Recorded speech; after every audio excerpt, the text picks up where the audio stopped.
You are listening to the Horse Radio Network, part of the Equine Network family. This is episode 98 of Retired Racehorse Radio on the Horse Radio Network, part of Equine Network, brought to you by Kentucky Performance Products and Cashel Company. Retired Racehorse Radio is your guide to the adoption, care, and training of the retired racehorse. Brought to you in cooperation with the Retired Racehorse Project and New Vocations Racehorse Adoption Program. On today's episode, we're learning all about Arabian horse racing with Arabian Jockey Club TV founder, Jonathan Horowitz. We then go west, well, technically north, and no, I'm not apologizing for this pun, to chat with Cowboy Dressage Clinician Jody Busch to learn about the history of the bosal or bosal, or however you'd like to say it, and how it could be the training tool you didn't know you needed. And last but not least, we connect with Winnie Nemeth of New Vocations to bring you an adoptable horse of the week. Stay tuned.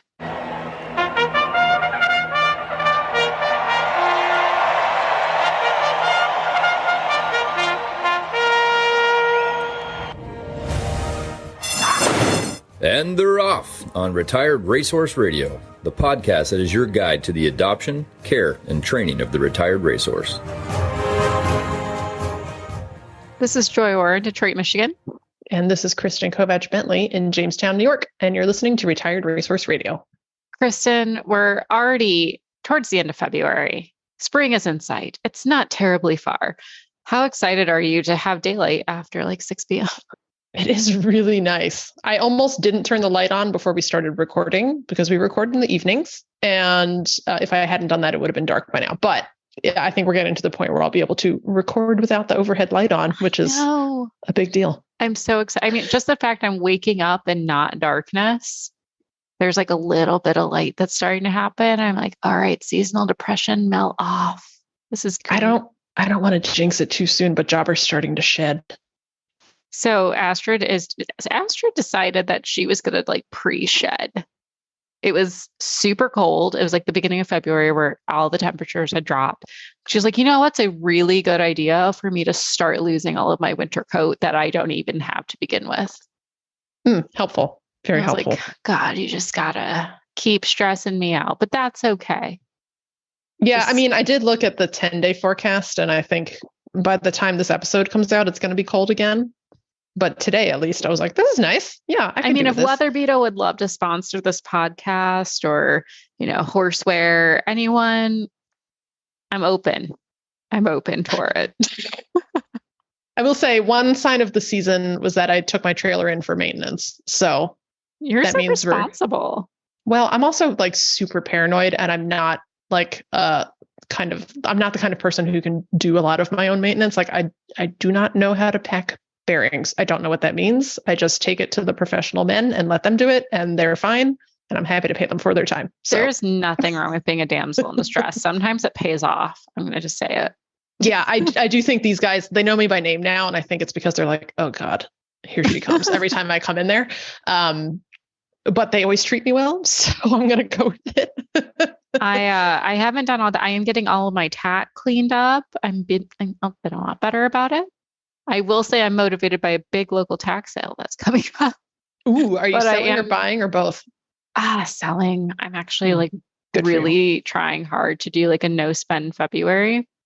That's a nice idea. I've only broken it once by buying 2 pairs of pants for a new job I'm starting.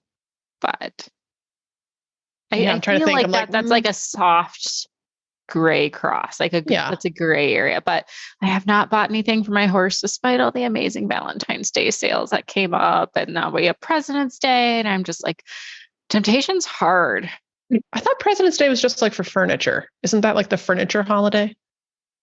You're not going to the right horse websites. Yeah, I guess not. Yeah, I did buy. I bought a bunch of a sale anywhere on anything. Yeah, no, I've not spoiled my guys in a while. I did get them all fecal egg count tests. So those are coming soon. I just signed my horse up for that. And you know what, listeners? You should too. Do not deny the fecal egg count test. It's only worth a little bit. In worst case, get the kit from Dover or whoever. If if you're not willing to pay that's like the vet. trailer maintenance, right? Like, yes, I know I could go get a microscope and figure it out myself, but I'm quite happy to just pay a few dollars and put it away in the mail. We did a great episode about it. I can't remember the episode number, but go ahead, search for it at our website. We talked to Worm Guide, I believe, out of Australia, all about the importance of checking for fecal count and how it'll save the planet. Yes. It's good. Yeah.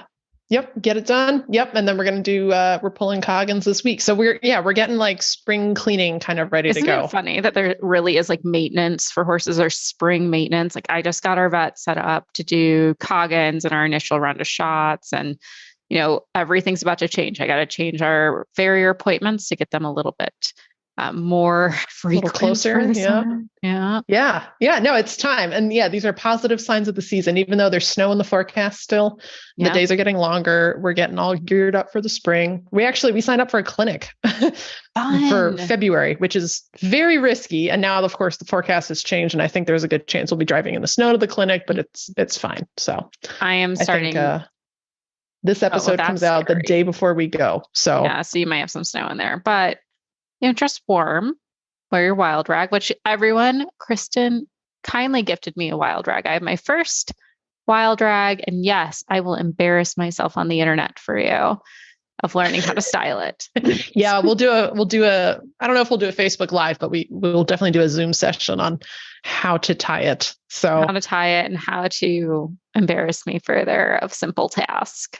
Yeah. So you're welcome, but also thank you on behalf of all of us. So this is like a really mean, like backhanded gift, right? I'm like, here's this thing now. I mean, it is beautiful though, and I cannot wait to style it.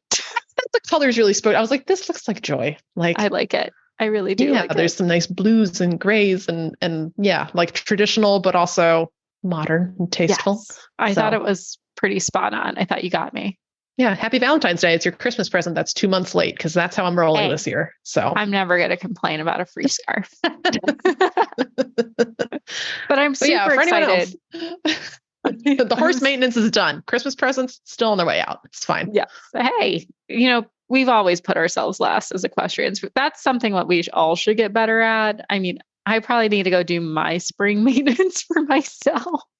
I don't even know what that means. What is that for a person? Haircut. I could probably use a doctor's appointment. Dentist. Yeah, I'll go to the dentist next week.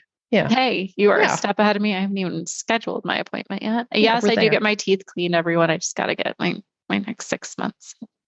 Don't worry too much. We're doing it. We're doing the thing. We're taking care of ourselves. But I'm definitely more proactive about my horse than I am. I'm always like 2 or 3 months behind my horse. Yeah, as we should be, right? They come first. Everything about them comes first. She really doesn't understand how great her life is and everything I do for her. It's all right. But we don't need to get into how my horse has this glorified life as yours, Kristen, because I saw your horse on Instagram. He is chonky in a cute way. He's a little thick this winter. Yeah, he's been keeping it together, running around New York winter. Yeah, that's accurate. A baked potato. Yeah. Yeah, but he's Our roped cow count for this year is up to 11. Jobber's been keeping it together when the rope comes out. I don't know if he's enjoying it. He might be, because if we're roping, he seems very focused. But then if I turn him loose, he's like a maniac. So he's content with his caloric intake. That's what's happening. It must be it. When he was on the track, I don't know how he didn't kill anybody, because he was kept in a stall, like as they do on the track. Like if he's this wild and he lives out 24/7, I cannot imagine this animal in a shed row situation, trying not to murder exercise riders. Well, the thing is, I don't know if anyone told you he didn't try that. Well, I don't know. So I got him from his exercise rider, and she was like, oh, he was always my favorite to ride in the morning. He always was so safe and secure. And then I connected with his jockey on Facebook, and he was like, oh my God, he was awful in the winter. So they were definitely not all on the same page about Jobber in the winter, which I thought was very funny. So, oh my gosh. Yeah. Speaking of connecting with jockeys and honoring the racing past, we have a really fun social segment for later. So if you guys are not following us on social media, make sure you do that. We're Retired Racehorse Radio on Instagram and Facebook. So you too can participate in our really fun listener polls. So that's coming up, just as a little teaser. This whole episode's pretty exciting. Like, I'm really stoked for our guest today, because we're kind of going off the rails from our normal conversations. We're going to be talking about Arabian racing. We get into like the Western side of Bosals. And I'm like, I know nothing about that, Chris. Like, absolutely nothing. So I'm super excited to learn about that. And then, yeah, we're going to wrap it up with a standardbred with Winnie. It's just going to be a really cool episode, and I can't wait to dive deeper into it. Before we do that, we're going to hear from our premier sponsor, Kentucky Performance Products. This Nutrition Minute is brought to you by Kentucky Performance Products, the company that simplifies your search for research-proven nutritional supplements at kppusa.com.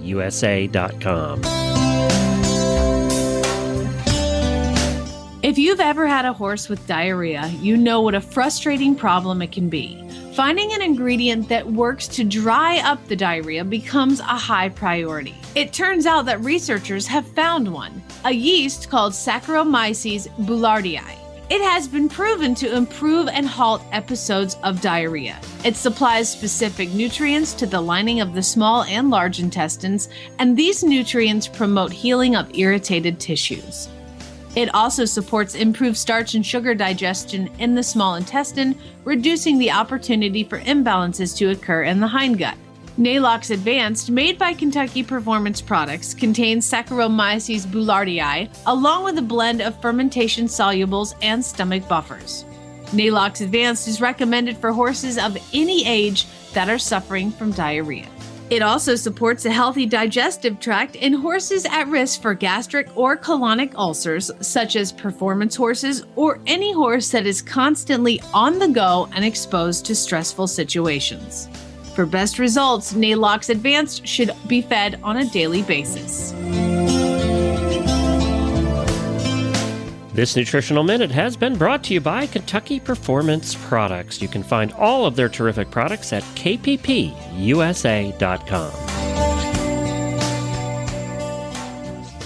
Well, Joy, our next segment I'm very excited about because this is another listener request. We've been hitting a lot of listener requests recently, but we had listeners who really wanted to learn about Arabian horse racing, and I knew just the person to reach out for. So we have with us today Jonathan Horowitz, who personally I think of as the Arabian horse guy in the folks that I know. But as you guys listen to this segment, if his voice sounds very familiar to you, and it's because he also is the announcer, not only at Arapahoe Park, but for the Thoroughbred Makeover. So every time I hear Jonathan, I think of the makeover. So it is very fun for me to talk to Jonathan outside of that setting. So Jonathan, welcome to the show. Thank you. Yeah, when you asked me to come on to talk about Arabians and Arabian horse racing, it was kind of cool to think about what my equine passions are, because addressing this audience that may recognize my voice as the announcer of the Thoroughbred Makeover, but also to be very involved with Arabian horse racing and now to work with the United States Eventing Association. So if we're talking thoroughbreds, Arabians, or eventing, you have my full attention. Yeah, you wear so many hats. I mean, it's incredible the kind of, I was going to span say, that your career Jonathan has taken. could, like, come on our show and just be a new host here. Yeah, just like Jonathan Horowitz, Renaissance man. So, so how did you get started with Arabian horse racing? Like, that is not admittedly the first thing I think of when I think of horse racing. Like, most people probably think of thoroughbreds, but it turns out we do race Arabians. How did you get involved with that sport?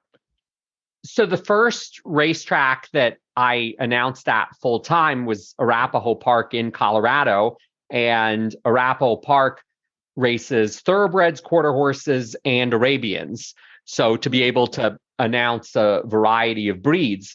And Arapahoe, at the time that I started working there in 2011, was attracting some top class Arabians to come to Colorado, horses of the year, stakes winners, Darley Award winners. And in my position as the announcer, I was also promoting the racing successes that came through Colorado. So I started talking about all these great horses and covering them and getting their stories out. And it gave great recognition to the Arabian breed, to the point where the Arabian Jockey Club that follows and promotes Arabian horse racing on a national scale started noticing what I was doing in Colorado. And it was the president at the time, Kathy Smoke, who saw that I was getting Arabian horses mentioned in the Denver Post and doing videos about them that went on Altitude Sports. And she said, well, if you can do this in Colorado, you should do this for us nationally. So then I started working for the Arabian Jockey Club. And my very first assignment in 2016 was to go to Abu Dhabi to cover the richest Arabian horse race in the world at the time, the Sheikh Zayed Jewel Crown. And then from there, I started traveling all around the United States and then all around the world to cover Arabian horse races, which I'm just incredibly fascinated by the racing, the horses, and the people. And just like working for Retired Racehorse Project to broadcast the Thoroughbred Makeover has become a passion, I would say it's exactly the same with the Arabian Jockey Club.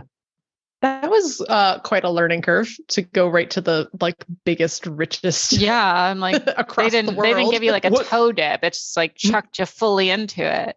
Well, now that I'm actually thinking back to that moment, I was actually in Lexington announcing the Thoroughbred Makeover when I was sorting this out with the Arabian Jockey Club.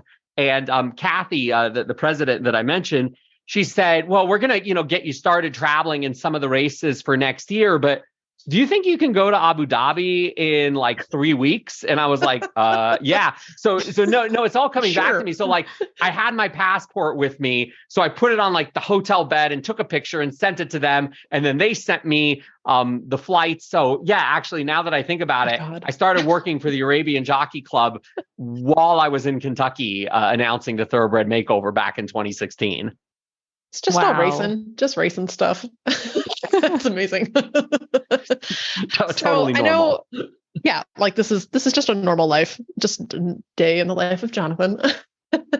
So, we typically think of Arabians as having endurance, right? So they're the go-to horse for endurance racing for, 100 miles or 50 miles. So on the track, are they racing them at, the same thoroughbred distances, like sprints and the classic distances, or are they doing longer multi-mile races on the same track?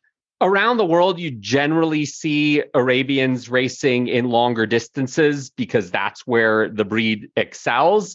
Mm-hmm. In the United States, the races are primarily at sprint distances, but some of the top American bred Arabians will now actually go and run overseas so that they can get those longer races on dirt or on turf.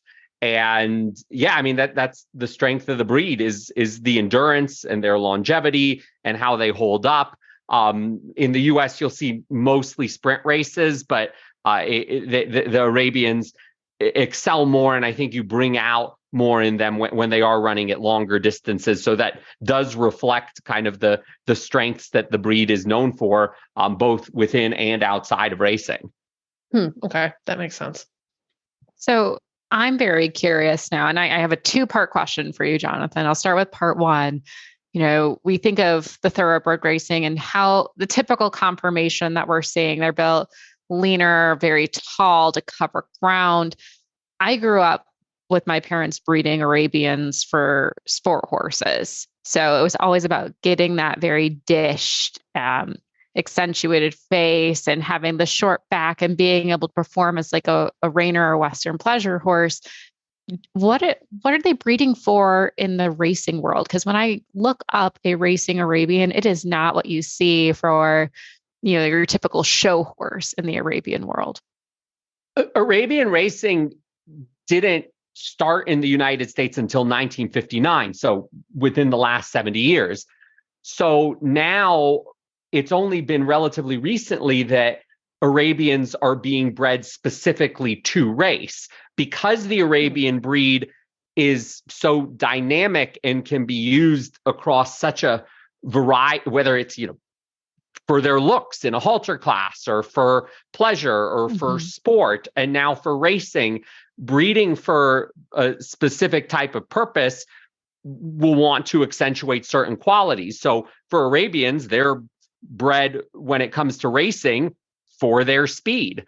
So there's kind of now been a shift if you're breeding, say, for show or sport or racing. So yes, the Arabian racehorses look different, but that's because when they're bred, they're not bred mainly for their looks. They do happen to be quite good looking, but they're bred for their speed. So you see a lot of different lines that have developed the Arabian breed. And I would say when it comes to racing, the influence of the Polish lines. And if you go back and you look at some of the famous Polish Arabians, the ones that were rescued in World War II, you see, yes. And you see more of that hardy racing type look. And that's what you're going for with the race breeding. And that's why I would say if you have an Arabian racehorse, they're going to look much differently than an Arabian halter horse because of the purpose for which they're bred.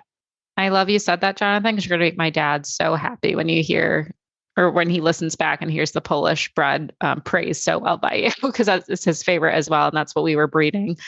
So part two of my question then is, we talked a little bit about the differences in track, and the US has these more sprint-based Arabians. And then when you travel globally, they're more endurance.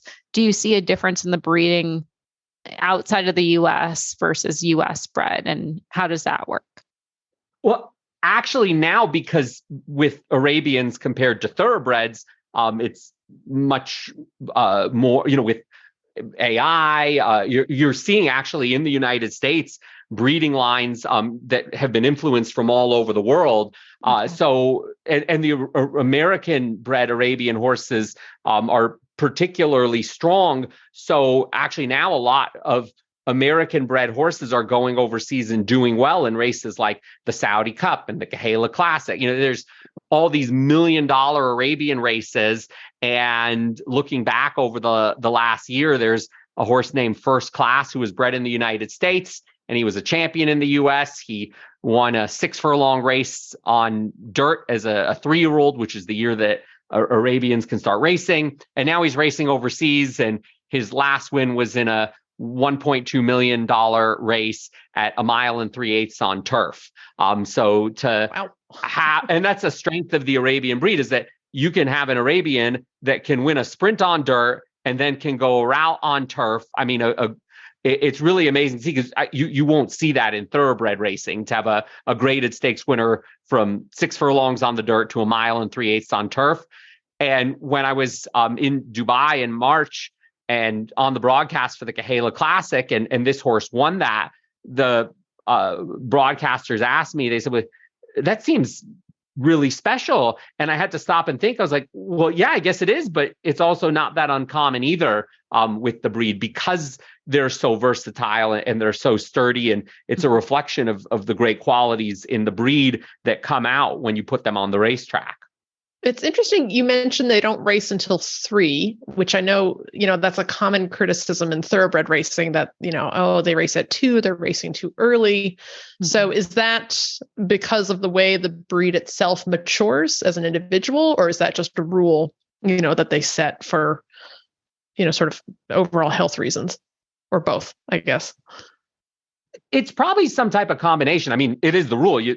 You don't start racing them until they're 3. That's when the first year that they're offered. But I think it's in the long, in the big picture sense, it is quite beneficial. Now, Arabian horses can start racing at 3, but there are great Arabian racehorses that run, well into their 7, 8, 9. The horse that's the most accomplished in American Arabian racing history, Paddy's Day, 3-time horse of the year, multiple grade 1 wins in the United States and around the world. He just retired in December at the age of 11, and he happened to win a graded stakes race at the age of 11. So that's also really special about the Arabians, is that when they're successful on the track, it's not this rush to the breeding shed that you see in thoroughbred racing, but you'll see these horses continuing to run because of how sturdy the breed is, and also because with breeding rules, Paddy's Day was actually serving as a stallion and still running on the racetrack at the same time. So he was a very special horse. Now, and I know that he retired with you, right? Well, yeah, he's on our farm now, which is incredibly special for me, because his career and my career have intersected. So I announced his first race in Colorado in 2014, and then I've been all over the country, all over the world covering him. And when he was getting ready to retire, he was making his last start at Lone Star Park in Texas, and I was down there to announce the race, and have been in touch with his connections, and did say, hey, you know, if circumstances are where you need someone to have the horse for a bit, we would do anything for this horse. And they're like, you know what? Why don't you take him to your farm, at least for the winter, because they still want to stand him as a stallion. But that's been really special. And That's so cool. Yeah, to have a horse that I've gotten to know and bond with on the track, and now he's at our farm, and I ride him. Our 9-year-old son Chase rides him, and I'll give a little bit of an update in that he's now going over his first little cross rails, and it's the coolest thing. I mean, this is an 11-year-old Arabian racehorse stallion that was a 3-time horse of the year, and he's so game for it. And so we're like, yeah, you know, we have no expectations for what you do here, but you know, if you enjoy going out and being ridden, and he likes to roll in the snow and roll on the hill, and so yeah, he's now kind of putting his talents from the track into doing other things, which is exactly what we all advocate when it comes to retired racehorses. Yeah, that's awesome. I love that. Yeah, I was like, this name sounds familiar. I swear I've seen him. Oh yes, on Jonathan's Facebook page. I mean, it's a trip, like, you know, to walk outside and be like, oh, I know you. And Right. that, yeah, he is somewhat of a celebrity. And like, you know, I get asked by, say, Dubai Racing Club, hey, send us, you know, videos and stuff. But honestly, like, we treat him like he's part of our, you know, Super G Sport Horses eventing barn. And the plan is actually, depending upon how long we have him, that other people will ride him. Maybe he'll get used in lessons, you know, as long as he's happy and enjoying doing it. Why not give him something to do? Because it does drive me nuts a little bit. You know, you take a racehorse and you're like, great, you've done all that we need you to do on the track. So let's put you out in a field and you can go, you know, imagine like if you're you win the Super Bowl and you retire, and they're like, all right, why don't you just sit on the couch and you know, eat candy all day? It's like, no, like they're going to want something to do. And in this case, it's been pretty cool to take a horse who has done more than anybody could ever have asked him to do, but just kind of see what he likes to do. And it turns out he enjoys being ridden and enjoys doing these little jumps, and it's all new to him, but it's been a real special experience to have him. Yeah, just Amazing. the logical next step. That's great. So, is there like a Arabian aftercare scene? I was going to ask him, like, we're how do still- I adopt Yeah. one, Jonathan? Yeah, how do you even connect with one? You know, like it's not like we have like a, you know, new vocations for Arabians, as far as I'm aware. Mhm. You know, maybe I'm just not in the right circles, but how does one connect with a retired racing Arabian? So there is a pipeline in the sense of the most natural sport for an Arabian racehorse to do after they finish racing is endurance racing. And this Okay. past year for the Makes sense. Tevis Cup, one of the most famous endurance races, I think it was like 5 or 6 out of the top 11 finishers were former racehorses. Oh, So interesting. that's the most common, is to have the horses go from racing on the track to endurance. But the Arabian breed being as versatile as they are, we got a horse off the track from Arapahoe Park in 2021 named AA Two Face. And we're an eventing barn. So we're like, hey, let's see if this horse events. Turns out he loves to jump. And he evented last year, but he also actually still likes racing. So we brought him back to the track to race, just because he enjoyed it. So we evented and raced simultaneously. And So the thing cool. I've learned from eventing and, you know, announcing different horse shows is I'll talk to, you know, a lot of the different judges and riders and officials. And it seems like every one of them has some story about an Arabian that evented. And that just speaks to how cool the breed is and how versatile they are. So yeah, we're now promoting the Arabians that event with our horse AA Two-Face, and then seeing all the different Arabians that event at the shows that I'm at around the country. Oh, well, let me know when you have a nice dressage prospect, Jonathan. It sounds right up my alley. Well, what and we call him Dose because his name is AA Two-Face. So yeah, he was racing and eventing at the same time. And one of my favorite photos is after the first race that he did with us, the horses come down to the trot and then to the walk. So he's coming back after finishing the race, and Jockey brings him down to the trot, and he goes into this really nice frame because he's like, oh, that's what I do at the trot. So, yeah. So I love that. He compartmentalized very well. One of the things we did is if he was in eventing training, he had his eventing tack. And then if he was race training, he had his race training tack. So I remember last year doing a dressage schooling show on him, one of his first ones. Mm-hmm. We did that. And then we went back to the trailer. I put his racing tack on, and then we went and galloped up the hill a bit. So that was such a blast to have that experience. I find it so interesting because I think in the thoroughbred world, it's just not common where they can go compete as a sport horse, then go to a race, and then come back as a sport horse. I mean, maybe that's happening, but we're not really hearing about it. It just shows the stamina, endurance, and versatility of Arabians. It's why I've always appreciated and liked them. But for them, it's just play. I honestly think they just think they're playing every day. You hit the nail right on the head. And the case of our horse isn't unique because as he was doing it, I would talk to different Arabian trainers around the country, and they were like, yeah, this whatever grade 1 winner, like he would get bored in the afternoon. Mm-hmm. So we'd have to tack him up and take him over to Fairhill.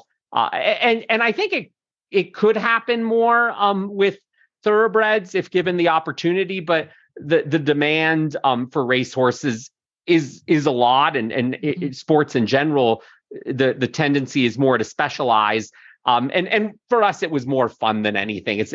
But the fact that it was successful is a testament to the breed and to what kind of brings out their best quality. It just gives it like a little bit more of a attainable, like grassroots in a good way, but that attainable feel of like anyone can get involved with this. Like thoroughbred racing, I love it, but it has, certainly this elitist kind of connotation of like the normal person cannot just go buy a thoroughbred racehorse. Not easily. Right. And I think actually probably more people could, at a lower level track, but like this just feels much more of like a family thing. Like we have our racehorse and then we also event him, and he gets a well-rounded education, and that's I love what you said, Kristen, about the well-rounded education, because I almost think like how much easier or maybe more of a natural flow of the retraining into the new sport would be to have that break of a regular routine and kind of treat them more like sport horses versus just racehorses. And yeah, anyone who's like very diehard racehorse is going to come after me. Please flood my inbox. I don't really care. But I do think for horse welfare and their mentality, and in one of our very first episodes, Jonathan, when we started the show about 4 years ago, we talked to Travis Dowdle. He's a racehorse trainer in Australia, gets thoroughbreds. And what was different about him is he took all of his thoroughbreds out galloping on the beach and took them on trail rides and let them be horses first. And they were placing consistently. They were excited to be racehorses when they got to the track. And I feel like a little bit about what you shared with your horse, almost being an experiment in the Arabian racing world, it's very similar of they're just happy. They're well-rounded. Yeah, I mean, racehorses, regardless of the breed, are all young. So you realize you're working with a young athlete, and they're not thinking like, I am a competitive athlete and this is my identity. Like they're just going out and doing what's asked of them, and you hope they enjoy it. So think about it from their perspective and from some of the horses' perspectives. Yeah, they may very well enjoy, like, instead of the same routine over and over, just break it up a little bit. And every so often, like you said, take the horse out to the beach, give them something new, or take the horse over, a pole or two, or take them trail riding. Just, to kind of recognize that what would be in the very best interest of the horse from their mental outlook. I do want to say something about what you said, Kristen, which is a tremendous point about Arabian racing, is how accessible it can be. There's a breeder of Arabian racehorses, Susan Willis and Cindy Charley, and their first two horses they have bred have gone on to race in Grade 1 races at Churchill Downs when the UAE President Cup was there. And then now that it's at the Preakness, that their horses are racing there too. So that you can breed a horse and have a relatively small operation and be a part of an amazing atmosphere by having your horse run at the Preakness. That's much more attainable with the Arabian breed than it is with the thoroughbreds, because the entry point is so much more inviting when it comes to Arabian. So yeah, without having to make that huge investment, you can be part of a Grade 1 race with your horse. Now I can't let my dad listen to this episode, Jonathan. He's end up getting a racing Arabian or something. Yeah, but then you can use that same horse for dressage. So that's true. Win. It could become a family thing. It'll be his pipe dream. Although it's going to benefit me. It's an investment, Joy. It's true. Honestly, though, like probably Zach would be, my partner would be very excited to have his own racehorse that he can go out and ride and play with too. So Jonathan, I have to ask, as we don't get to see Arabian racing the same way thoroughbred racing is accessible, like we see it on TV when there's the Derby and the Preakness, all of that. What's the best way someone could watch an Arabian race, and what's captivating about it? Why should someone go see it? So in the United States, the main hub for Arabian horse racing is in Texas. And there has also been in recent years, besides the special event I was just mentioning at the Preakness, Arabian racing circuits in Colorado and California. And then around the world, you do see Arabian racing on a bigger scale and bigger stage as part of the Dubai World Cup Carnival, as part of the Saudi Cup and the Emir Sword Festival. And I would say for people that want to learn more about Arabian horse racing, or at least just see it, what I do on the Arabian Jockey Club Facebook page, as far as covering the races, telling the stories of the people and the horses, showing the behind the scenes. I'm pretty proud of the way that we've been able to cover Arabian horse races from all around the world, and to have the chance to travel to Saudi Arabia and to the UAE, and to have coverage of races from France and Qatar and basically all over. So kind of start with that, and then see if it's something that's appealing. But there's a lot I find appealing to Arabian horse racing in terms of the looks of the horses, how long they race, how they race all over the world and have these rivalries that develop. So it's something that I think once people get to see it, they can appreciate that there's some special things involved. And that's great that there were listeners who wanted to learn more about it. So thank you for having me on. Thank you. Well, I just gave the Arabian Jockey Club a follow on Facebook, and it's very cool. I can see a race in Texas. If you scroll down, it's from 5 days ago. And at first glance, you would think they're thoroughbreds, the way they come out of the gate, and there's a lot of passion coming through. And I'm excited to learn even more, Jonathan. I feel like we're going to have you on again if you would ever be so kind to join us. Oh, yeah. No, I'm a huge fan of having worked with Kristen. First time meeting you, Joy, but I'm already a fan. So I think we're all friends here. And yeah, I'll tell you a quick story back relating to the Retired Racehorse Project. I was talking a few days ago with Richard Lamb for an article I'm writing for USEA, and to remember that thoroughbreds trace their lineage back to the foundation stallions that are Arabians. He was working with a horse, he told me, and he just assumed it was a thoroughbred, and then he found out later that it was actually an Arabian. So yeah, there are similarities because at the end of the day, the breeds are genetically related. That's funny because I tell people all the time, I ride my thoroughbreds in a ranch setting, and I tell them all the time, like, well, the quarter horse is really derived from the thoroughbreds, so I just went right to the source. But What you're telling me is I still have to go back yet further to really get to the source. It's funny, So if you Google it, Kristen, people actually ask if thoroughbreds are truly descended from Arabians. I'm like, that one's actually true. I knew that little factoid because my dad would get not that let big me. wheel thing out. Those big the wheel, bloodline yes. charts. I love those things. I'll get sucked into those for hours. Well, Jonathan, where can people follow you to see where you are in the world and where's your latest adventure? Well, by the time that this show airs, I'll be in Riyadh, Saudi Arabia, and following the Arabian Jockey Club to see the coverage from the Saudi Cup. As far as myself personally, my social media accounts are at JJ Horowitz, but Super G Sport Horses is our farm. Horowitz on OTTBs for Pollock Report, working for the USEA, and the work for Retired Racehorse Project at the Makeover. So if there are horses, I will try and be there. Yes. And I'm very grateful when people invite me to be there. So thank you again for having me on the show and letting me share stories about what I'm passionate about. Well, thank you so much. I think we've learned a lot, and hopefully our listeners enjoy this too. And we will come and take a selfie with you at the Makeover. Amazing. And maybe I should bring an Arabian. It'll all come. If you do it, I'm bringing my trailer. Yeah, totally. Awesome. Thanks, Jonathan. Thank you. I'm here with Tony from Cashel. You all know it from the ads you hear all the time on this show. But we're at the trade show, and this is the point of time in the year where we find out what's new coming out. So what's Cashel have new coming out? Oh, we've got a great lineup of 32, 34 wool top pads. So describe them. 5 different colors, real vibrant, bright, sharp-looking pads. What makes them different?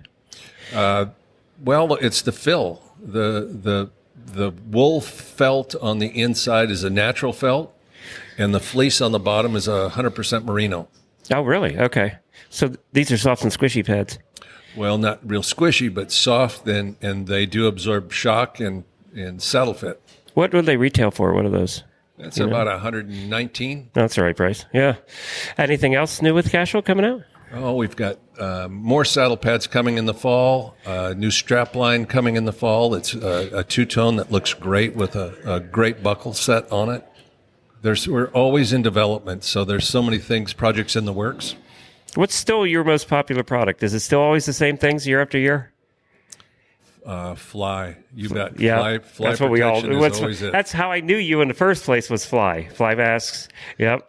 Yeah, many years ago, we were primarily fly masks and kind of had some tush cushions and a few odds and ends.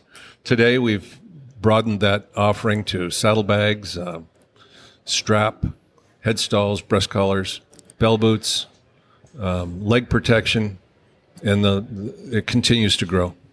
Is there a place where somebody can go and see all the products?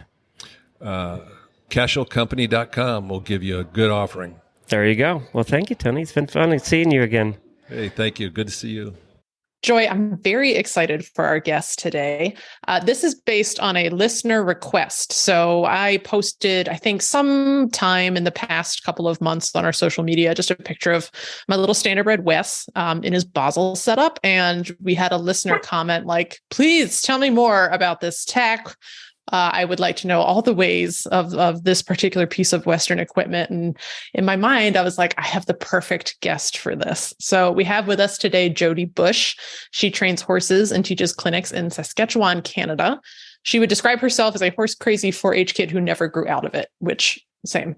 Jody's worked in many parts of the horse industry, including a couple of stints at the racetrack, and she's dabbled in many disciplines. She spent time at cutting and reining barns and worked with dressage and jumping trainers. Jody's current focus and specialty could be described as foundational riding for all horses, with an emphasis on helping challenging horses overcome those challenges and giving young horses a good start. Although she rides all breeds, thoroughbreds are her passion, and the process of restarting a horse off the track and creating that strong foundation for a new career is her favorite thing to do. If you've ever gotten to see Jody work with a horse at the Makeover, she is a beautiful rider, extremely talented, and we're very, very happy to have her with us. So Jody, welcome to the show. Thank you so much for having me. Long-time listener, first-time caller. So I'm happy to be here. Oh, fun. Okay, cool. Well, yeah, welcome aboard our crazy train. So I'm super excited to geek out with you about Bosals today.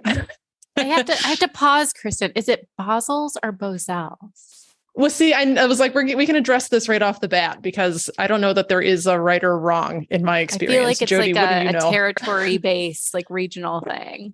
Yeah, I think it's a territory-based thing. It's also depends on who you learned from. Really, in this tradition, you'll see people use different words for things. So I'd even go so far as to say we're going to talk today about a hackamore, which is a bosal or a bosal with a McCarty or a McCate. And again, those words are all dependent on where you're from and who you learn from. But we're all talking about the same thing, I think. And well, I trust you more than I trust my dad, Jody, because he always told me it was bosals. And I'm like, I'm going to ask someone who actually knows what's going on. I've had this debate before with a whole group of people, and it was like pretty much split 50-50 down the middle of like who said what and where they learned it from. And it was a little bit geographic too. So yeah, that might be a geographic thing as well. So Jody, describe, so if listeners have never seen this, and obviously we're not working with a visual medium, so this is a fun challenge, but what does this rig look like? Like if someone walks into a tack shop, what do they see on the wall? Yeah. So when I talk about a hackamore, and I know that word can be used to describe like a mechanical hackamore or various bitless bridles, even like a rope halter hackamore, some people talk about.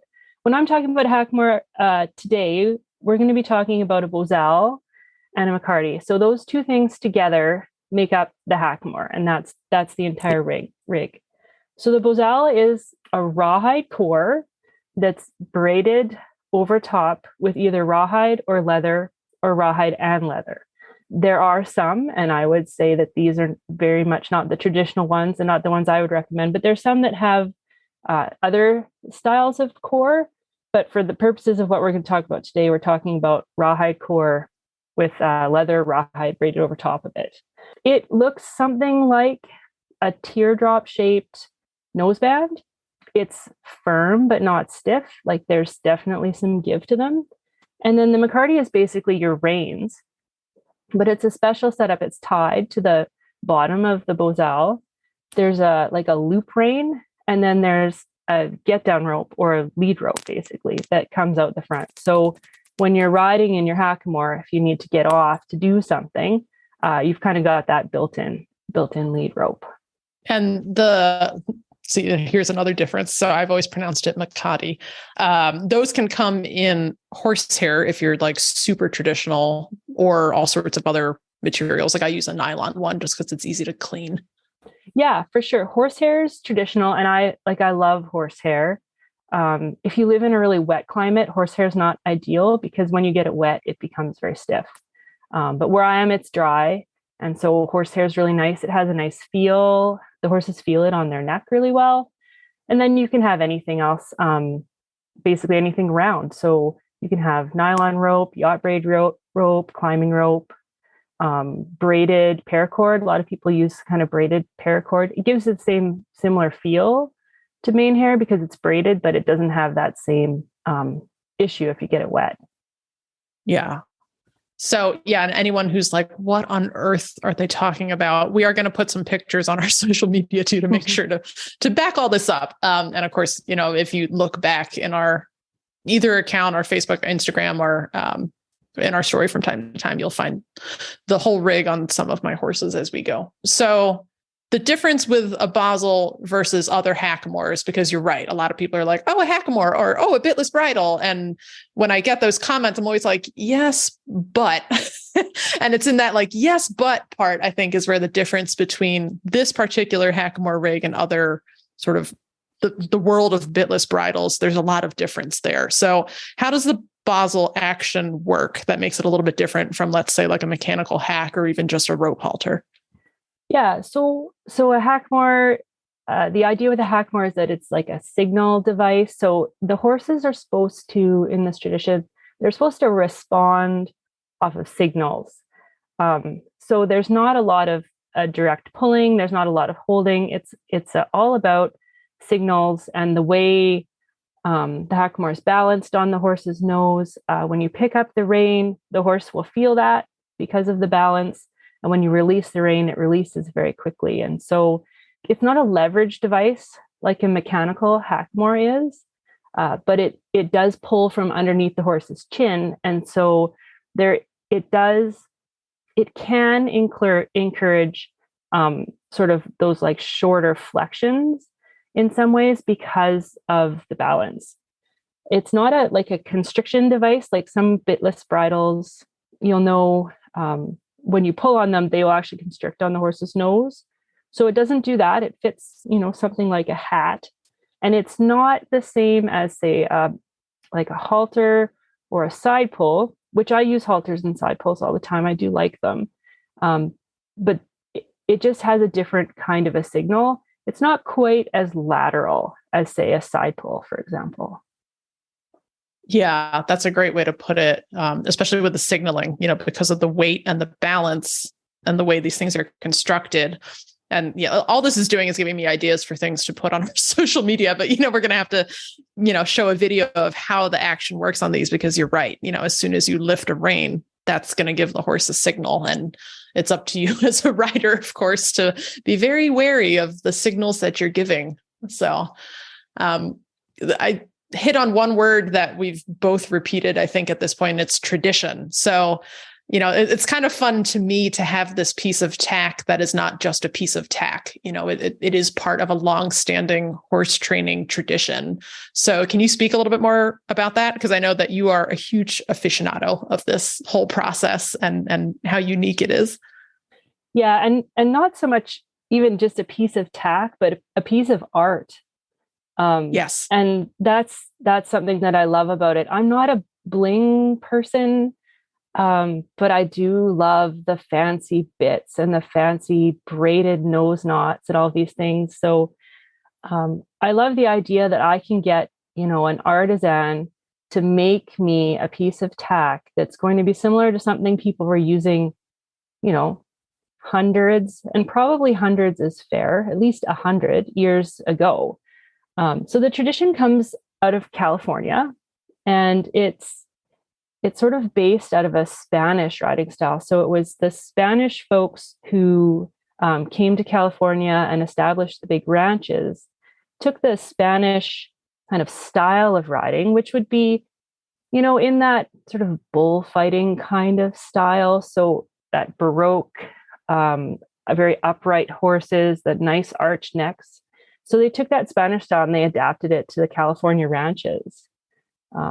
And it was a tradition that was very much about like getting a job done, but also the pride and the artistry of the horsemanship, of the gear, of the training process, because it's a training process that is meant to take many years. For English people, I think we would compare this to like the development of a dressage horse. Where you might end up riding your horse in the double bridle eventually. And that would be akin to, the bridle horse tradition or the vaquero tradition, trying to develop their horse into riding straight up in the bridle.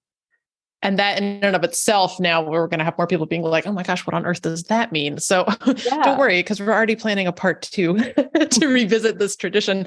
But, speaking back to the tradition of this tack and, how it's been going for hundreds of years off air, Jody, you mentioned that you had a pretty unique set of tack that was really meaningful to you. So tell us about that.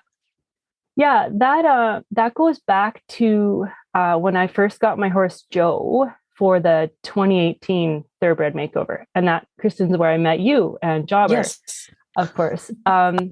So there was a clinician. He was a cutting horse trainer, traveling clinician up here in Western Canada, named Dave Smith, and I rode with him a lot as a kid and a teenager, and he just taught me so much about horses and riding horses and getting along with horses in a way that's really, kind to the horse. So when I was looking for my thoroughbred makeover horse, he came with me and he helped me actually pick out Joe. And when he came back every so often, when he was in town, he'd stop by to sort of see me and see how Joe was doing. And I was riding Joe in kind of a cheap hackamore, the best hackamore I could afford. And he said, that horse is too good for that cheap gear.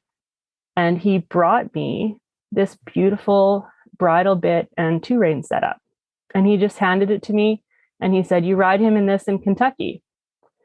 And I said, well, I can't afford this. And he said, it's a gift and you can give it back if I ever need it again. Now, he was so old at the time, I knew that was his way of saying it was a gift. And I rode Joe in that. And I rode Papa Al in that also in the freestyle at the makeover in 2021. And it's just it's very old. He bought it in the 1940s in the States. Oh my gosh. Somewhere in the States. He couldn't even remember where. So it's very old. And the reins, they're braided rawhide reins, and they are so ornate and beautiful and really special. Oh, I love this. Ooh, Yeah, I have little shivers too. Ooh. I love that. Same here. Like, this is beautiful. And I definitely feel like I'm getting teary-eyed. Yeah, you sound like you are, Joy. It's okay. It's beautiful.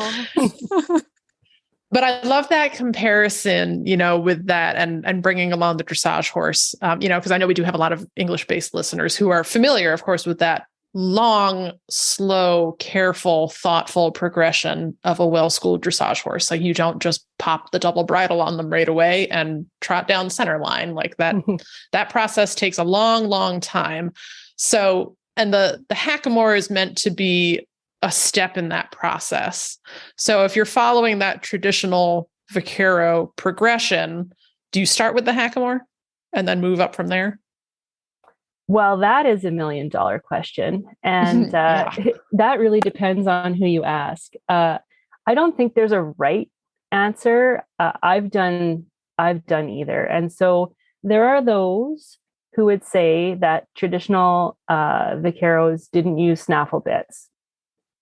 And that may be the case, that the snaffle bits came a little bit later historically, but snaffle bits have certainly been used within that tradition for a very long time. And so some people that follow this tradition will start their horse in a snaffle, then use a hackamore. Then they'll progress to a 2-rein, which is a small hackamore underneath your bridle. So that's traditionally a spade bit, but doesn't have to be a spade bit, but a solid bit.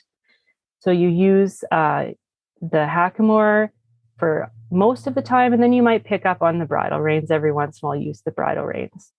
You fade that to where you're using only the bridle reins, and eventually you ride your horse straight up in the bridle, which means that you've gotten rid of the hackamore and you just have usually what they call an under bridle bosal, just to show it's sort of decorative. It might be used also for leading the horse to some extent, but it's to show that the horse has progressed through that process. And that would take like a number of years for sure. Yeah.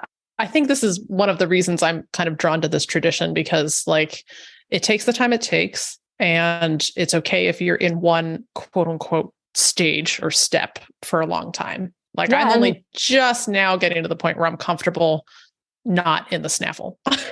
And it's not a 5 one-way years street. later. Right. Exactly. Yeah. So you can go back. So if you're, if you ride your horse in the bridle for a bit, one of my other mentors calls that test your teaching. So you go and you ride in the bridle for a while, and you find out what the holes were when you were riding in the 2-rein or the hackamore. And then you can go back to your hackamore and you can fix that. And then the next time you ride in the bridle, it's a little better. And it's kind of, I don't know, iterative, I guess is the big word that you would use to describe that. You can just keep going back, circle back. Yeah. That's how I've described the hackamore to people as well. Like that is the hole finder. So if you think you've been tooling around pretty good in your snaffle, as I tend to do, then, when things are going pretty well, pop that hackamore on and just see, like, is your horse actually listening to your seat and your leg? Or are you just pulling him around by the bit all the time? So you can tell how this usually goes for me. So I'll be doing that as well this summer. I think in 2021, I think in one season I showed Jobber in the snaffle, the hackamore, and then he's not in like a full spade bit. It's just a curb, but I do use the Rommel or Rommel. That's another word you can pronounce 100 different ways. Yeah. But I've gone back and forth, even in the course of the same show, depending like, okay, that class didn't go well. Let's try this next class out, So yeah, it is very much a cyclical kind of, it's a good reminder that training does not progress in a straight line. We'll say that. Yeah. I think that's so accurate though, just for everything the show is about, especially with X racehorses, that it's never a straight line. It's a very curly cue all over the page. Yep. Loops everywhere. Yeah. So independent of this, very cool Vaquero tradition, which we could talk about for a long, long time. Who else would be a good candidate to give a hackamore like this, as opposed to, a side pull or a mechanical hackamore? Like, who should give the Bosal a try? And how do you try it for the first time if you've never done this before? Yeah. So I would say that it can make anyone a better rider. And that's really, like, if you said, why should I use a hackamore? I would say because it forces you to be a better rider. And if you're a better rider, your horse is going to be better. It prevents you from taking shortcuts. It prevents you from skipping steps. It means that you can't manhandle the horse or intimidate it. You have to actually teach them. So it makes you a trainer. And I think anyone who's interested in restarting thoroughbred is probably someone who's interested in being a trainer, even if you're not a professional trainer. And so I think the benefits that you can get from learning to use it can just be huge. You can't pull on a hackamore. The horse will learn to run through it really fast. And so it makes you use your seat and your body to control their speed. It makes you use bend to get your downward transitions. It makes you, and it keeps you really, really honest. And I think one thing about thoroughbreds, and there's many ways to restart a thoroughbred, of course, and I'm not even going to say this is the best way, but I think this is an excellent way, is part of what they do is their RPMs are always a little high. So they're revving high, and then we're holding with the reins. And that's what they're used to at the racetrack. So they're sort of revving higher, and then you're holding the reins. And they don't find sort of that neutral rhythm. And the dressage people would talk about that as sort of a rhythm problem, I think, when they're talking about the training scale. If you just continue to pull and have a tug of war with them, it can be really unproductive for a really long time. But if you can let go and ride them on the buckle and use loops and circles and bend and one rein to kind of help them find that neutral, you can kind of reset how they feel about rein pressure much more quickly. And then you can use your reins for productive things like steering and balancing, rather than kind of constantly using 60% of your rein pressure just to manage that sort of revving engine. And the hackamore is just a beautiful tool to facilitate that transition for them. I'm going to listen. I'm just going to like lift that soundbite and listen to it when I ride my standardbred in it, because that's re-inspired me to be a little more mindful of how I'm using it with the standardbred. So have you ever worked with a standardbred, Jody? I have. Yeah. Not straight off the track, but I've ridden standardbreds that were pretty recently retired. Mm-hmm. Yeah, I love them. I do. Yeah. And I think this can be a really good tool for them as well, depending on their background. So the one I have was an Amish cart horse for, I think, probably about 15 years before I got him. And he didn't have much of a mouth when I got him. So I just was like, well, let's give this a go. Instead of me constantly pulling on the bit on you, we're going to just take the bit away. So that's maybe not the most traditional way to use the hackamore, but it did work to sort of reprogram him. But I know I've gotten heavier on it in the past year, and he just gets heavy right back. So I'll take that little Jody soundbite to remind me to stay light and let him loop around and revisit how this actually works and do it the right way. I absolutely So love thank you. this, and I'm very curious to try it. But as everyone knows, I'm a little baby dressage princess. I'm pretty soft with my hands, and I like to do a lot of like low and long stuff, like getting my horse to go on the buckle. But she still has that bit. She still has that like comfort emergency stop should I need it. How can someone who's not a Western rider feel a little more comfortable with trying this out, especially if they have an ex-racehorse? I mean, it's like having a Ferrari and you're never sure if you're going to accidentally put the gas pedal all the way down. Mm-hmm. So I think I have two answers for that, Joy. And the first one maybe people aren't going to love, but the first answer is you can't stop them with the bit if they don't want to stop anyway. And I've been run away with by racehorses, and if they really don't want to stop, like the bit is sort of a bit of a crutch for people because we feel like we have probably more control than we actually do. So I would say all of us are probably better riders than we think we are if we just think about what we're doing as we're doing it. And then the second thing is you can teach all of this to the horse on the ground first. So that sort of lateral bending off the hackamore can be taught on the ground. It can be taught off a halter doing groundwork. And if they really understand that they can bend and stop on the ground, then you're going to be so much safer on the back. And you're not going to get into that situation where, you've got this funny thing on your horse's nose and now you can't stop it. So yeah, I would say give it a try and think about trying it from the ground first and make sure that it kind of is working on the ground. I think that's a great suggestion and much smarter than what I recently did was like hopping on my horse bareback in her halter and was like, this is safe after a week off. And she doesn't know nose pressure or anything like that. But I think it'd be really fun to try. And even in that, she went off my leg much better than I expected. So there's a little confidence boost to try this out. I've never met your horse, Joy, but I somehow just from watching her go in videos, I just have a feeling that she would really enjoy this. So I think she probably would. If you make anything a game, she is willing to play with you. It's when it becomes work is when you get some spice out of it. She's not a worker, but she will play. I was just going to say there's one more reason, specifically with the thoroughbreds, that I think a hackamore can be such a wonderful thing. And again, this maybe applies to all bitless type riding, is that we tend to have these thoroughbreds that come off the track with funny little bit habits like the chomping and the twisting and the lip flapping and all of that stuff. And I have found with like a number of thoroughbreds off the track now that if you ride them in a hackamore, and I think this would apply to other bitless bridles as well, suddenly that will go away and you can go back to using the bit a year later and they don't have those same sort of weird habits. Ooh, okay. So yeah, my poor husband's going to have to use the hackamore now. I know. So is your poor thrilled. friend Joy. It's going to be exciting. It's always content. That's the great thing. All of it creates content.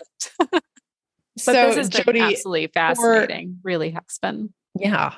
So for people like Joy who are now inspired to be like, I'm going to go out and get a hackamore, are there resources available for how to fit one properly? Because they are not really a one size fits all kind of a tool. You do have to fit it to the horse. So how do you recommend for people who are looking for more information to get started or figuring out how to size one for their horse? Where should they go?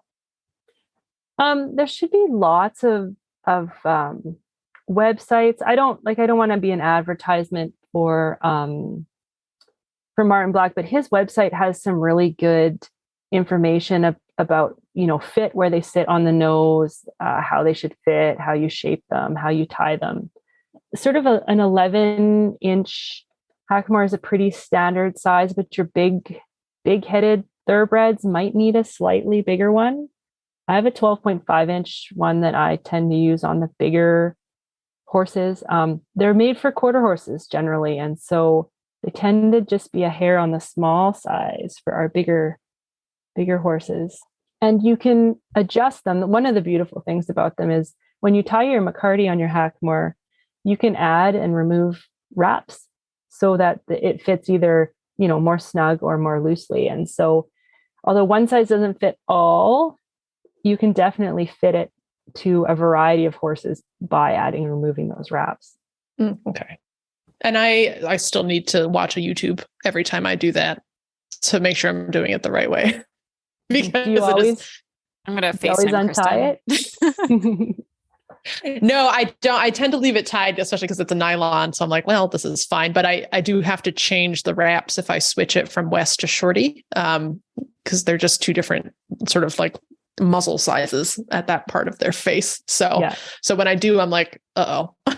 And I've got to go back to the old YouTube. But thank God for that. I don't know what the traditional vaqueros did, but it certainly wasn't consult the YouTube. So thank God for technology. Yeah, they probably did it 3 times a day, so it makes it easier. Yeah, they knew what they were doing for sure. So, Jody, in general, are there good resources or clinicians that people should follow if they want to learn more about this style of horsemanship? I think if you sort of the usual suspects would be like the Martin Blacks and the Buck Brannemans. There is the old books by Ed Connell are sort of your go-to books if you're into reading books. Jeff Sanders has some great books, really great history books about the history of California and how the tradition came to be. If you're into history, that's a great one to look at too. I love that. And where can listeners find more information about you and your horsemanship? So I've got Jody Busch Horsemanship on Facebook, and then I've got a little sort of side Facebook page for the thoroughbreds, which is called Good Start OTTB Training. So they could check out either of those. Wonderful. Well, Jody, thanks so much. I am re-inspired to try to do better with my Hackmore this year, and hopefully we've inspired Joy to go out and get one. Sure have. I'm curious now. I love that. Jody, thank you so much for joining us today. Thank you so much for having me. Kristen, we just had the thoroughbred makeover in October. We've had a little bit of a wind down, but you have some exciting news from the RRP.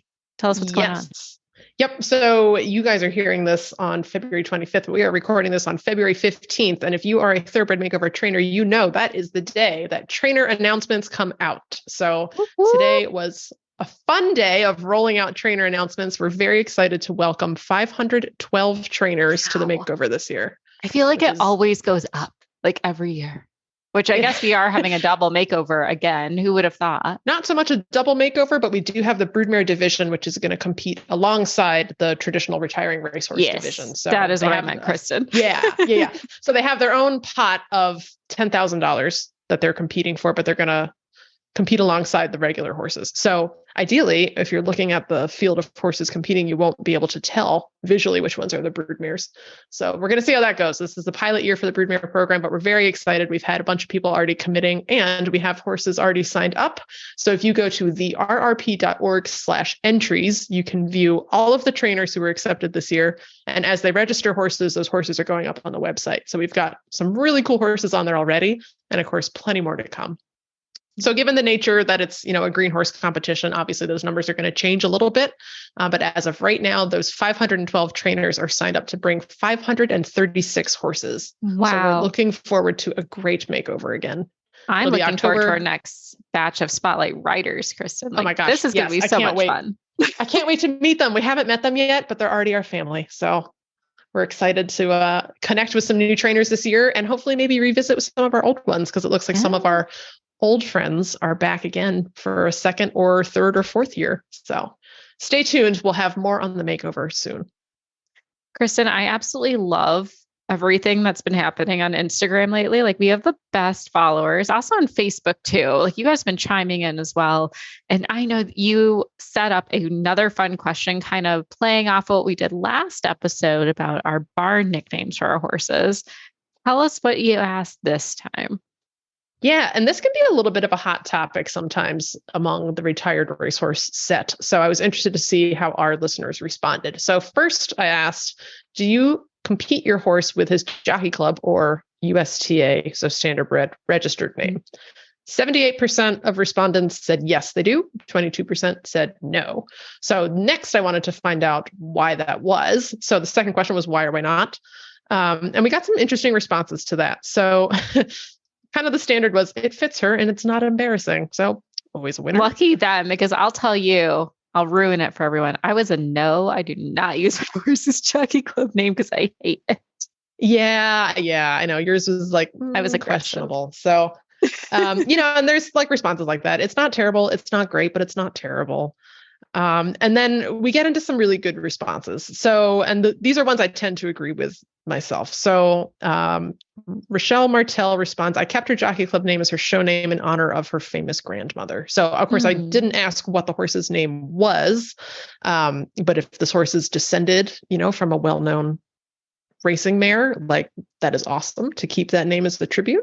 This is from our girl Lee Beamer. I like her Jockey Club name and honoring her roots, and it also makes it easier for her track connections to find her if they were ever interested, which I think Lee has turned around. Lee is listening to this, probably is like, don't call me out, but I remember she was not sold on Hot Girl Summer initially. I know. And I think we really hyped her up though, because I'm like, it's literally the best jockey. I wish my horse's name was Hot Girl Summer. Lee, never change it. Okay. Dewey's mate, ex-racehorse, responded, it's bad luck to change a name. I'm so superstitious and I'm proud of his past. That's a great Not response. alone there, Dewey. Not alone. Yep. You responded, because I hate it. Yep, we've been there. Here's a two-part response from Star G Barrel Horses, and I know who she's talking about. So first off, it's the coolest. So she has Cowboy Swagger, who won the makeover in 2019. That's a pretty badass name. That is the coolest name. Secondly, someone put a lot of thought into that name. And I owe the person who named that horse their part of the story, which I think is a really thoughtful response. Like someone did breed and name and raise that horse to be something. And just because that's not what that horse is doing anymore doesn't mean that you don't still honor that part of their. These are so thoughtful. So yeah, we got some smart listeners, man. We got to step it up. This is from Colleen Nolan, friend of the show. I had to change Moose's because it's horrendous, but I always try to keep their Jockey Club or Trotting Association names so that their connections can look them up and follow along. And it's too hard to think of a new name. So true. Fair.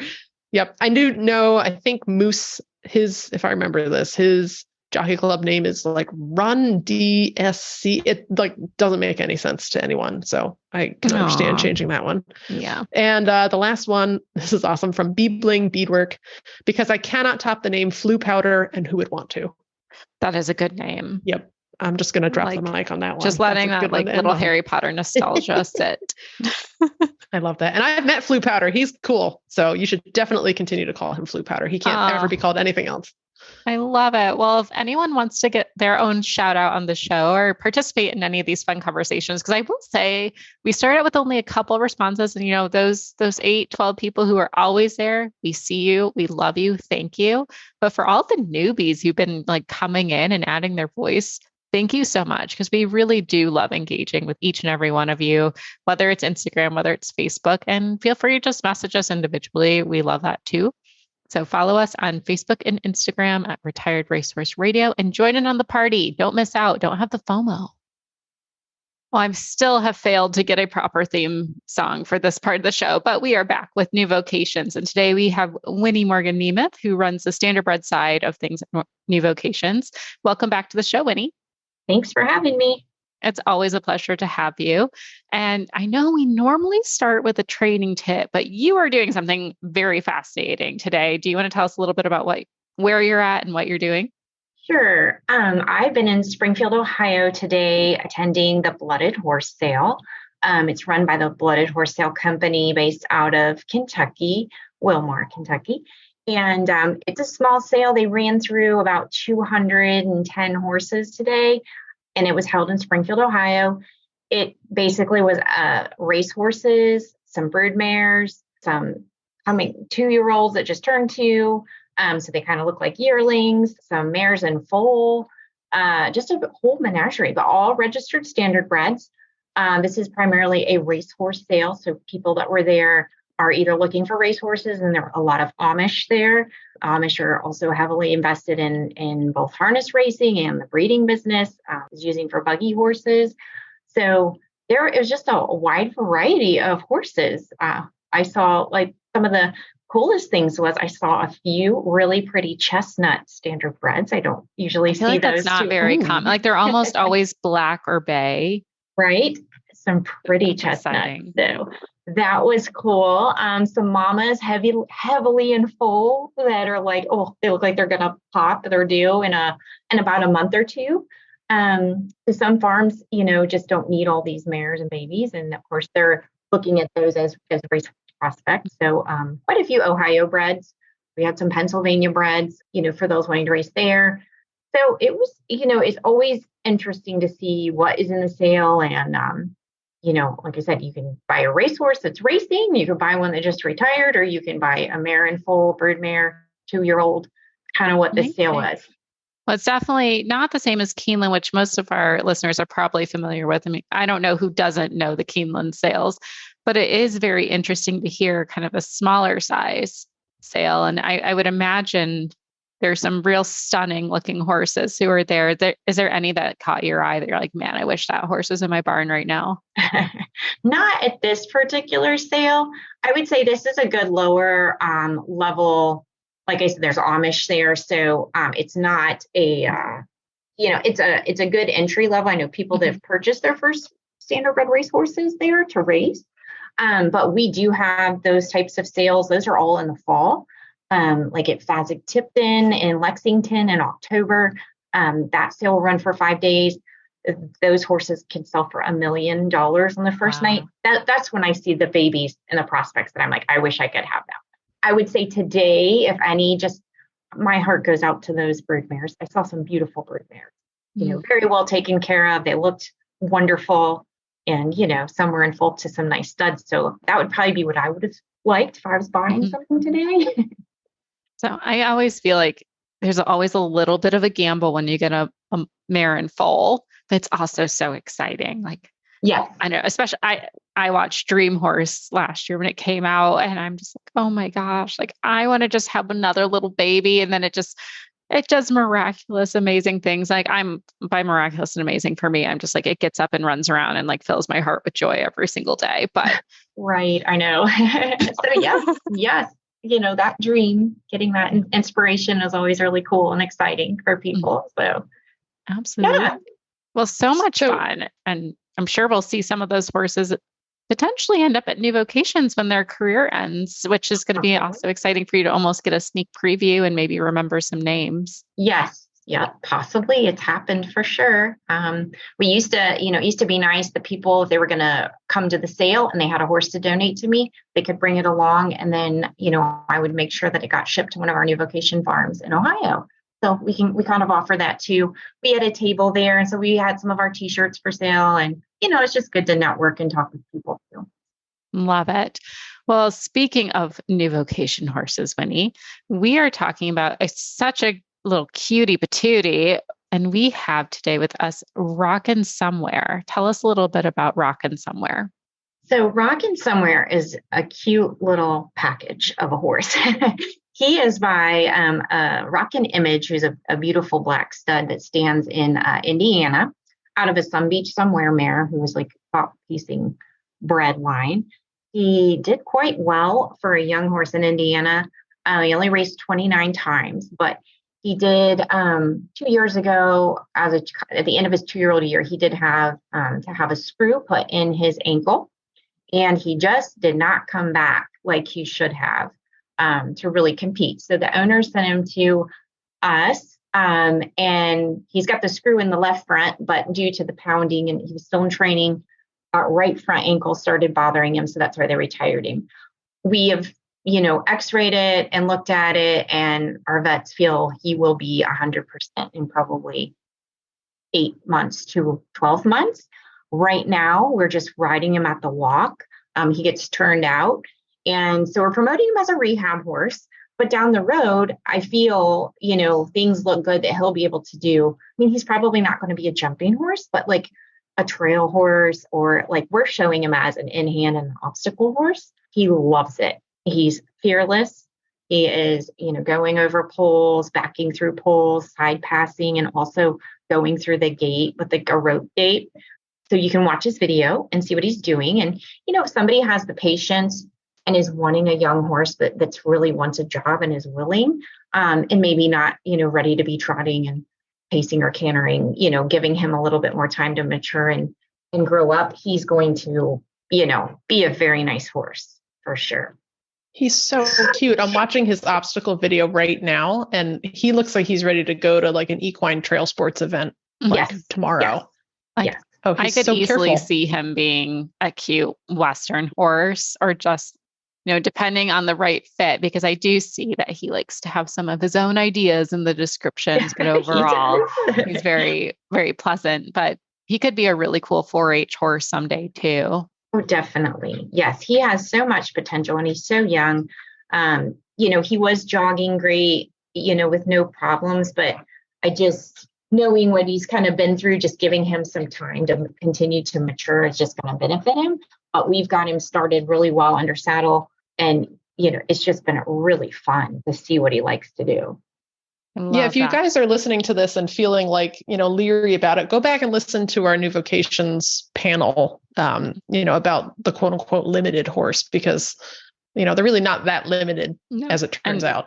I will add in as just like a personal experience. My horse has plates in both her front legs and screws, and she was cleared to jump up to 3 feet. She's actually cleared to go back to racing. So there's nothing you should be overly intimidated about. You guys do such a good job at New Vocations, of being very realistic, and I think giving them probably more time, to err on that side of caution. So I don't see, this would be such a good horse for like a play day kind of home, who likes to go do the obstacle stuff. I love him. I wonder too if like long term, once his rehab is complete, 'cause here's what I love about New Vocations is you're always marketing the horses where they are today. We're never over promising and under delivering at New Vocations, which is so amazing and so grateful for anyone who adopts.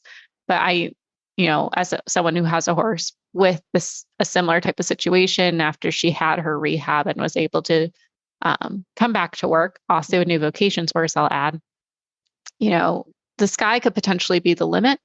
And I wonder if he would like enjoy endurance riding someday, since he is so adventurous and very into new experiences. So I'm super curious of where this horse lands in about a year, like where he'll be. He could definitely do that. And you're absolutely right. I mean, we have placed a lot of horses with a lot more hardware than what Rockin' Somewhere has. It's not really that much. But, one of the fastest race horses, Always Be Mickey, had screws in a hind ankle, and he set the world record. So I just watched this horse do a rope gate. It turns out to not be. And I don't even like, if someone did a pre-purchase on me, no one would be buying this. So I'm now watching this video for the 3rd time in a row, and I'm going to show it to my thoroughbred, who is not nearly as careful with his feet as this little guy. I know. He's like so cautious and curious, and like, that's the one thing you can never train is a good brain. You just cannot train that. Yeah, you have it here for sure. Ugh, okay, listeners, somebody adopt this before Joy and I add him to our ever-growing stable. I mean, and here's the thing. He's under $1,000 for adoption right now. Yes, he is a bit of a rehab, so it's going to be a little wait before you can really start playing heavy. But I think you'll be so surprised at where you'll end up going with him if you have the patience. So it's kind of the marshmallow test in a way. Like, you just take the one marshmallow, and if you wait long enough, you're going to have a whole bowl of them. It's going to be amazing. Well, thank you guys. Yeah, you're giving great words of advice. I appreciate that. Of course. I'll check out Rockin' Somewhere on horseadoption.com. And even if he might not be the right horse for you, there's so many horses on there that could be. So reach out to the amazing staff at New Vocations. They have thoroughbreds and standardbreds. They will help you find the right horse for you. Winnie, thank you so much for joining us again today. It's always a pleasure, and way to have some self-control at a sale, because I know I could not. I really know I would not be able to. Oh, well, thanks. Thank you. Joy, I think we covered a lot of ground today. We went from Arabian racing all over the world, all over the racing spectrum. It's like the only thing we didn't talk about we still talked about thoroughbreds. Yeah, we did. Talking about Jody. Oh, yeah. Everyone was and standardbreds and Arabians. And what I really like is that these were all listener requests. So we love, not that we do not have a ton, we have a very long potential guest list for upcoming episodes. And we're really excited to share some of the topics we want to explore, but we also really always want to know what listeners would like to hear more of. So please do not be afraid to shoot us an email, drop us a note on Instagram, hit us up on any of the Retired Racehorse Radio social media, and let us know what you guys would like to hear. What we'd also like to start doing is sharing who our guests are going to be ahead of time. So if you guys have specific questions, we can start to work some of those in as well. You can find our show notes and links to today's guests on the website at retiredracehorseradio.com. Like us on Facebook and Instagram, just search for Retired Racehorse Radio. Follow us on Twitter at Horse Radio. I can be found on Instagram at The Horseback Writer and on Twitter at Kristen Kovach. My email is kbentley@therrp.org. You can find me on Instagram at Misfit Mare, and my email is joy@horseradionetwork.com. Thank you so much to our amazing sponsors, Kentucky Performance Products and Cashel Company, and our partners, New Vocation Adoption Program and the Retired Racehorse Project. And don't forget to check out all the other shows on the Horse Radio Network, part of Equine Network, at horseradionetwork.com. Remember to set your goals high and love to learn from every ride. And always add more leg, especially in a Bosal. Guys, especially in a Bosal. Bye, guys.